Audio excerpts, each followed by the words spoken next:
ஆண்டவரால் ஆசீர்வதிக்கப்பட்ட அருமையான தேவ ஜனங்களே, இன்று நாம் வாசிக்கக்கூடிய தலைப்பு என்னவென்றால், கண்களால் பேசலாம். கண்ணானது சரீரத்தின் விளக்காய் இருக்கின்றது. உன் கண் தெளிவாயிருந்தால் உன் சரீரம் முழுவதும் வெளிச்சமாய் இருக்கும். லூக்கா 11வது அதிகாரம் 34வது வசனம். எழுத்து, பேச்சு, சைகை மூலம் ஒருவரிடம் தொடர்பு கொள்ள முடியும். ஒருவருடன் உறவை ஏற்படுத்திக் கொள்ளும் தொடர்பு மிக மிக அவசியமாகின்றது. கண்கள் மூலமாகவும் தொடர்பு கொள்ளலாம். சிலர் பேசும் பொழுதும் கேட்கும் பொழுதும் கீழே குனிந்து கொண்டோ அல்லது வானத்தை பார்த்து கொண்டோ அல்லது வேறு எங்கோ பார்த்து கொண்டே பேசுவார்கள். அது அவர்களுடைய பயத்தையும் தன்னம்பிக்கையின்மையையும் காண்பிக்கின்றது. எனவேதான் சில நேரங்களில் உனக்கு தைரியம் இருந்தால் என் முகத்தை பார்த்து பேசு என்று கூறுகின்றார்கள். நான் சொன்ன மாத்திரத்தில் என்னை பார்க்க தைரியம் இல்லாமல் தலையை தொங்கவிட்டு விட்டான் என்றும் கூறுகின்றார்கள்.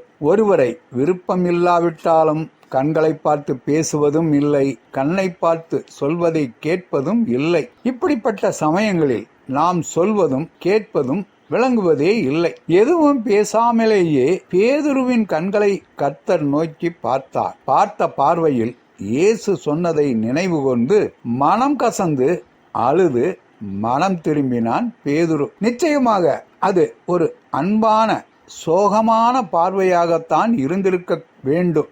எனவே நல்ல தொடர்புக்கு அன்பான கண்களின் பார்வை மிகவும் முக்கியமாகும். தொடர்புகளையும் உறவுகளையும் முறிக்கும் கண் பார்வைகளும் உள்ளன. பேலியாளின் மனுஷனாகிய ஒரு துன்மார்க்கன் ஆகடியம் பேசி திரிகின்றான். அவன் தன் கண்களால் சைகை காட்டி, தன் கால்களால் பேசி, தன் விரல்களால் போதனை செய்கிறான். நீதிமொழிகள் 6வது அதிகாரம் 12வது வசனமும் 13வது வசனமும். கண்களால் எப்பொழுதாவது சைகை காட்டி யாரையாவது கேலி செய்திருக்கின்றீர்களா?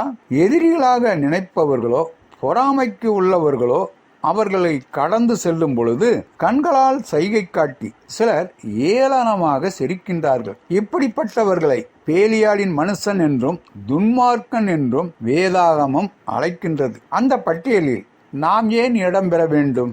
உயர்ந்த வஸ்திரம் தரித்திருக்கும் பொழுதும் கூட்டமாக இருக்கும் இடத்தில் மற்றவர்களை காட்டிலும் அந்தஸ்தில், பொருள், அழகில் கூடினவன் என்ற எண்ணம் உள்ளத்தை ஆக்கிரமிக்கும் பொழுதும் பெருமையான பார்வையொன்று வருகிறது. அது பாவம். மேட்டிமையான கண் கர்த்தருக்கு அருவருப்பானது. நீதிமொழிகள் 6வது அதிகாரம் 16வது வசனமும் 17வது வசனமும். கர்த்தர் தந்த கண்களை வைத்து நாம் பேசலாம், தொடர்பு கொள்ளலாம். இயேசு கிறிஸ்துவின் மாதிரியை பின்பற்றி அன்பான பார்வையின் மூலம் ஒரு சிலரையாவது இரட்சிப்புக்குள் வழி நடத்துவோம். ஆண்டவர் தாமே நம் அனைவரையும் ஆசீர்வதிப்பாராக. ஆமென்.